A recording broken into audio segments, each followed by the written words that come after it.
నేను చెప్పినట్టే జరిగింది. చంద్రబాబు నాయుడు గారు ఇప్పుడు అయ్యో సపోర్ట్ ఇవ్వక ముందే స్ట్రాంగ్ గా ఉండి స్పెషల్ స్టేటస్ బడ్జెట్లు స్పెషల్ ప్యాకేజీ తెచ్చుకుంటే బాగుందని. ఎందుకంటే కేంద్ర బడ్జెట్ ఆంధ్రప్రదేశ్ గురించి చూడండి. స్టీల్ ప్లాంట్ కు ₹1 ఇవ్వలేదు.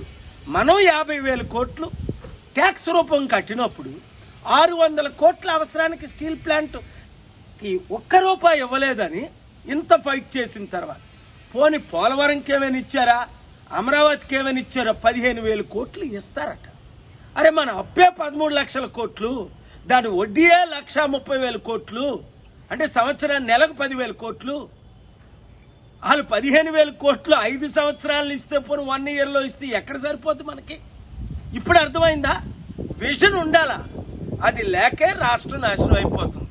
స్టీల్ ప్లాంట్ అమ్మకుండా ఫైట్ చేసి ఈ నెలలో కూడా నేను ఆపాను. మళ్ళా 6 ప్రాజెక్టులు 6 ప్రాపర్టీలు అమ్మేస్తానని. ఇప్పుడు తెలంగాణకు వచ్చింది ఆ గాడిద గుడ్డని బోర్డులు చూస్తున్నాను ఎక్కడైనా. కేంద్రం ఏమిచ్చింది? గాడిద గుడ్డు. మేమేమిచ్చాం అని బోర్డులు పెట్టుకుంటున్నారు కాంగ్రెస్ వాళ్ళు బీఆర్ఎస్ వాళ్ళు. 8 ఎంపీలు వీళ్ళు ఇచ్చారట. అంటే 4 ఎంపీలు కాంగ్రెస్ వాళ్ళు గెలిపించారు బీజేపీని, 4 ఎంపీలు బీఆర్ఎస్ వాళ్ళ అండర్స్టాండింగ్ తో గెలిపించారు. కొన్ని కారణాలు మీకు తెలుసు. అయితే 8 ఎంపీలు గెలిపించిన తర్వాత 8 గాడిద గుడ్లు ఇచ్చారు. ఎందుకు ఇస్తారు?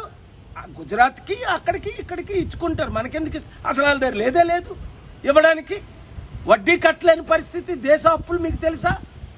ఆంధ్రప్రదేశ్ 13 లక్షల కోట్లు అయితే, తెలంగాణ 7 లక్షల కోట్లు అయితే, దేశ అప్పు ఎంత? 2,40,000 కోట్ల కంటే ఎక్కువ. అంటే వడ్డీ ఎంత నెలకి? మీకు బొర్రే పట్టదు అర్థం చేసుకోవాలంటే. కనుక ఎకనామిక్ సమ్మిట్ పెడదామని సెంటర్ ఒప్పుకుంటే రేవంత్ రెడ్డి గారిని నేను మోదీ గారి గురు ఆయన రూపాలా గారిని ఒప్పిస్తే సమ్మిట్ పెట్టకుండా ఎందుకు డిలే చేస్తున్నాం? ఆదాయం పెరగాలి, కంపెనీలు రావాలి, నిరుద్యోగ సమస్య నిర్మూలం అవ్వాలి, అభివృద్ధి జరగాలి. ఇప్పుడు తెలంగాణ బడ్జెట్ చూడండి ఏమిచ్చారు? బడుగు బలహీన వర్గాలకు ఏమిచ్చారు? అద్భుతమైన పార్టీలు చేసుకుంటున్నారు, స్పెషల్ ఫ్లైట్లలో తిరుగుతున్నారు, 1,000 కోట్లు వేస్ట్ చేస్తారు. ప్రజలు సూసైడ్ చేసుకుంటున్నారు. చిత్తశుద్ధి ఉన్న మీడియా మాత్రమే ఈ వీడియోను బ్రాడ్కాస్ట్ చేస్తుంది. పిల్లలు, యూత్, మీరు దీన్ని వైరల్ చేయండి. మార్పు రావాలి. ఆ మార్పు మనమే తీసుకొని రావాలి.